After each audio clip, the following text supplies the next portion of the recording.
નમસ્કાર, TV13ના ડિજિટલ પ્લેટફોર્મમાં આપનું સ્વાગત છે। આપ જોઈ રહ્યા છો ટોપ ન્યૂઝ। કેરળમાં હિજાબ પહેરેલી વિદ્યાર્થીનીને શાળામાં પ્રવેશ ન આપવામાં આવ્યો। આ મામલો હાઈકોર્ટ સુધી પહોંચ્યો। વિવાદ વધતા શાળાએ 2 દિવસની રજા પણ જાહેર કરી હતી।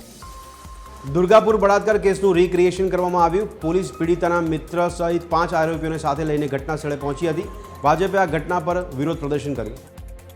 પીસ કીપિંગ ફોર્સ ગુંદર છે, ભારત બધાનો મિત્ર છે, અમે આવું જણાવવામાં આવ્યું હતું। આવું નિવેદન આપવામાં આવ્યું છે। UNTCC કોન્ફરન્સમાં આર્મી ચીફ જનરલ ઉપેન્દ્ર ત્રિવેદીએ પ્રતિક્રિયા આપી। તેમણે શાંતિ રક્ષામાં ભારતની ભૂમિકા પર ભાર મૂક્યો।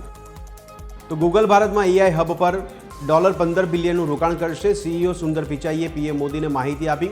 વિશાખાપટ્ટનમમાં એક વિશાળ ડેટા સેન્ટર અને AI હબની સ્થાપનાની પણ કરી જાહેરાત। તો મહારાષ્ટ્રમાં ખતરનાક નક્સલવાદી વેણુગોપાલ રાવે આત્મસમર્પણ કર્યું। અન્ય 60 નક્સલવાદીઓએ પણ શરણાગતિ સ્વીકારી, જેનો હેતુ દેશમાંથી નક્સલવાદને નાબૂદ કરવાનો। દિવાળી પહેલાં જ મંત્રીમંડળમાં થઈ શકે છે વિસ્તરણ। મંત્રીમંડળમાં સૌરાષ્ટ્ર ઝોનના ભજવશે વિશેષ ભાગ।